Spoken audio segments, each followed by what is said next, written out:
Bonjour à toutes et à tous, bienvenue sur KTV, Kwezi FM, le 106.9. On va changer le fond aussi, il n'a strictement rien à voir. 106.9 pour un temps de parole en direct à la radio et à la télévision. Notre invité ce matin, c'est Ravza. Et c'est qui Ravza? Elle représente la Confédération syndicale des familles. On va parler du problème de Total, de cette fameuse grève qui paralyse une bonne partie de l'île aujourd'hui. Et les familles sont touchées. Pourquoi? Comment? C'est la question qu'on va poser à Ravza. Ravza, bonjour. Bonjour Patrick. Merci d'avoir accepté notre invitation. Vous étiez hier sur le piquet de grève de Passamenti au niveau de la station de Tsunzu. Ça a été un moment chaud hier quand même, parce que la route a été bloquée quasiment toute la journée. Patrick, je vous demande d'abord que je présente mon association. Juste après, parce qu'il y aura un lien. Juste après, on va présenter l'association. Oui, mais déjà, est-ce que vous étiez présente? Oui, j'étais présent. Hier, j'ai vu la souffrance que les parents, que les familles ont subie. C'est pour cela que je suis là pour défendre cette famille qui en subit pour rien. Alors, vous êtes la Confédération syndicale des familles. Alors, c'est maintenant. C'est quoi exactement? Parce que à Mayotte, elle n'est pas forcément très très connue. En revanche, en métropole, c'est une véritable institution. Oui. Cette association, la Confédération syndicale, tout d'abord, je suis la vice-présidente de l'association Confédération syndicale des familles qui est créée à Mayotte depuis 2014. Nous avons défendu beaucoup pour la scolarité concernant les rythmes scolaires que je parlerai tout à l'heure. Oui. Et que cette association, il défend l'intérêt matériel, moral et pour toutes les familles, quelle que soit leur situation juridique et sociale ou leur nationalité, en particulier en qualité des usagers et des consommateurs. Ravza, quel est le lien entre la Confédération syndicale des familles et la grève de Total? Le lien, il est là parce que ce sont des consommateurs et que les familles consomment et que la souffrance est là. Et j'ai ressenti depuis il y a 10 jours, les familles, ils en souffrent et que si moi, je me suis portée la vice-présidente de cette association, je ne peux pas rester sur un coin sans défendre les intérêts de cette famille-là qui souffre pour rien.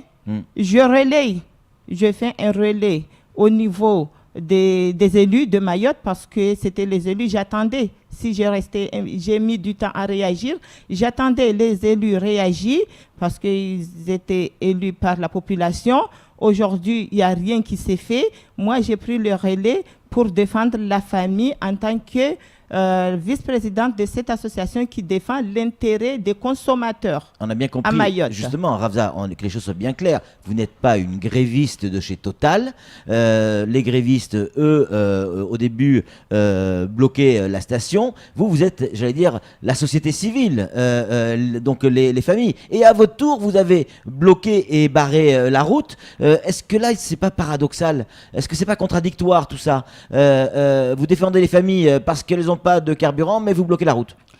Et que non, j'ai intervenu parce que cette liberté-là, la liberté de circulation pour la famille, parce qu'au début, nous, on croyait que c'était une grève vis-à-vis des agents de Total et leurs patrons.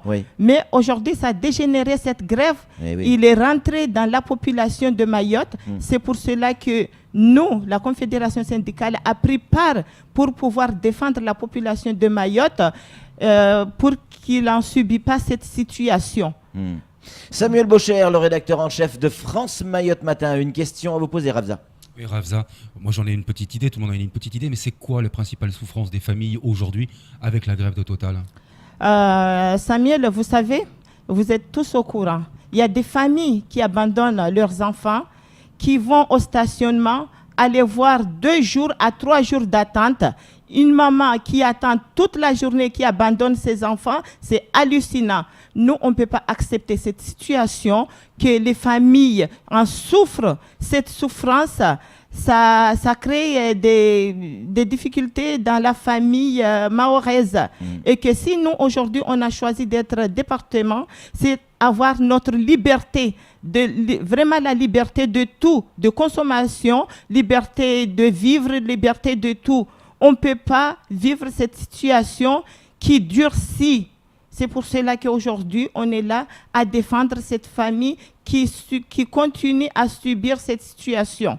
Qui dit famille, Ravza, dit enfant. Qui dit enfant, dit école. Et qui dit école, dit rentrée scolaire. Oui, aujourd'hui, la rentrée scolaire est bloquée parce que, pourquoi Il y a les bus qui circulent, qui amènent les gamins. Patrick, on commence je dirais que l'éducation commence par les primaires. Ouais. Je remercie aujourd'hui les initiatives qui ont été prises par deux mairesses, je dirais comme ça, Rukia Lahadi et Anchia Bamana, aujourd'hui de faire un retard, pas pour leur exprès, mais le fait de pouvoir attendre à ne pas créer un conflit entre la vie de circulation et la vie des enfants, parce que les enfants, ils se trouvent sur la route, il faut peser les conséquences qui vont avoir lieu après. Je leur remercie de cette initiative en attendant que la situation débloque le plus vite possible. Et qu'aujourd'hui, concernant les collèges, les bus, ils ont été alimentés, mais on n'a pas pesé les conséquences parce que beaucoup des enfants prennent leur voiture de leur famille. Beaucoup des enfants, ils seront sur la route parce que la route sera vide. On n'a pas pensé, en regardant bien la situation d'aujourd'hui à Mayotte vis-à-vis des délinquants, je dirais comme ça, qui circulent sur la route, on n'a pas pensé du tout à ça, que c'est vide à Mayotte, où tout le monde aura cette liberté de faire tout ce qu'ils ont envie de faire. Ravza, vous êtes mahoraise, est-ce que vous êtes inquiète pour l'avenir? Quand vous voyez Mayotte, dans quel état est cette île aujourd'hui? Est-ce qu'il y a quelque chose qui vous interpelle? Est-ce que vous êtes inquiète, tout simplement? Je suis très inquiète, Patrick, je ne te cache pas, parce que depuis 2003, le conseil départemental a succédé à Total cette distribution d'essence, je veux dire, de carburant. Ils ont donné ça depuis 2003. Et revenons en arrière, moi, avant d'être confédération syndicale, j'étais syndicaliste. Je connais très bien ce dossier. La CGT notamment. La CGT. J'étais départementale à la CGT. Je connais très bien les difficultés des adhérents qui subissaient, qu'on essaie de calmer ce mouvement. Mais aujourd'hui, s'ils ont défendu, c'est qu'aujourd'hui, ils n'en peuvent plus. Que moi, vraiment, les conseils départementaux qui étaient avant, ceux qui sont arrivés, qui ont choisi de prendre cet distributeur de carburant à dédier à une entreprise, et que Mayotte, on avait le seul, on n'a pas d'autre, on n'a qu'un seul. Si on avait beaucoup de distributeurs de carburant, là, j'aurais comprendre aujourd'hui qu'on choisit de dédier à une entreprise un distributeur de carburant. Mais aujourd'hui, on n'en a qu'un. Aujourd'hui, moi, j'évalue que c'est la vie des Mahorais qu'on les met en péril, qu'on arrête de faire souffrir les Mahorais. Les Mahorais en ont marre de souffrir partout, que ce soit côté éducation, que ce soit côté consommateur, les Mahorais en ont marre. Si vous n'avez pas l'idée, je demande au conseil, les nouveaux arrivants, de consulter la population, de consulter les commissions différentes, mais de ne pas prendre des décisions pour les Mahorais à les mettre en difficulté. Et qu'aujourd'hui, ils ne prennent pas leurs responsabilités. Après, c'est les associations qui relaient les difficultés des parents. Ça, ce n'est pas normal. Nous, on n'est pas élire pour leur mission, mais on est là pour accompagner les difficultés des parents. Alors, pour la rentrée scolaire aujourd'hui, je demande à toutes les familles, parce que là, Patrick, il y a une chose que vous ne connaissez pas. Les CUI, vous connaissez les contrats. Il y a eu, contrats aidés. Ils se sont tous supprimés dans toutes les nationaux, notamment à Mayotte. Les maires, ils étaient partis pour renouveler les contrats. On les a dit qu'il n'y aura pas de contrat de CUI. Là, la difficulté aura dans les écoles.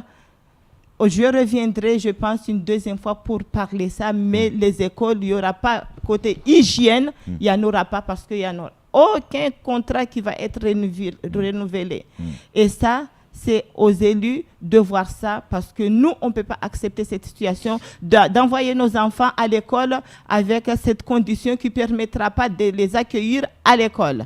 Et j'invite à tous les parents, je lancerai une réunion à ce qu'on se concerte sur ça pour trouver un terrain d'attente sur cette coup-là. Ravza, dans votre discours, dans votre manière de parler, on sent, ceux qui regardent à la télévision ici doivent le percevoir, on sent beaucoup d'émotions. Vous ne parlez pas avec le ton de la colère, mais le ton de la tristesse. Ça vous rend triste? Très Ou triste. on se trompe? Ça me rend très triste parce que j'ai beaucoup de casquettes. Je suis la secrétaire adjointe de la CGT Ma Santé et je sais très bien que pour arriver à la santé, c'est l'éducation. Si l'éducation va mal, si la situation de Maoré va mal, aujourd'hui, on n'arrivera pas à la santé et qu'aujourd'hui, nous sommes là-dedans. Nous voyons des souffrances, on n'a pas de spécialistes, on n'a pas de médecins. Pourquoi? Parce que les études, il faut faire des études pour arriver à la médecine. Si aujourd'hui, à chaque fois qu'il y a la rentrée scolaire, il y a des mouvements, à chaque fois qu'il y a la rentrée scolaire, il y a des difficultés, à chaque fois et qu'il n'y a pas un relais vis-à-vis une concertation, une réunion de concertation pour réunir les familles afin d'arrêter toutes ces difficultés dans notre île. Patrick, depuis combien de temps que toute l'île de Mayotte, tous les ans, vous pouvez compter le nombre de grèves qui s'accumulent dans notre île? On ne peut pas les compter. C'est que notre pays, notre île va mal, très, très, très mal. Et que moi, aujourd'hui, si on veut être Élise, on dit que oui, quand je serai là, je ferai ça, je ferai ça. Arrivé sur ce siège, on abandonne tout. On oublie, on devient aveugle, on devient sourd, on devient dans toutes les qualités.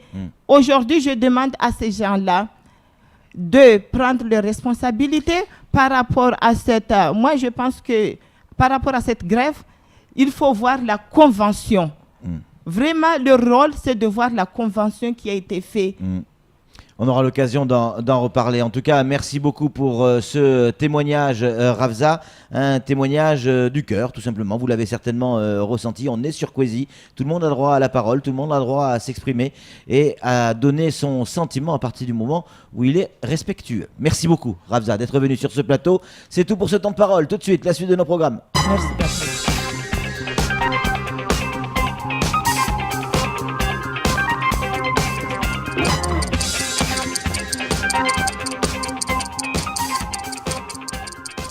Ouais, un témoignage.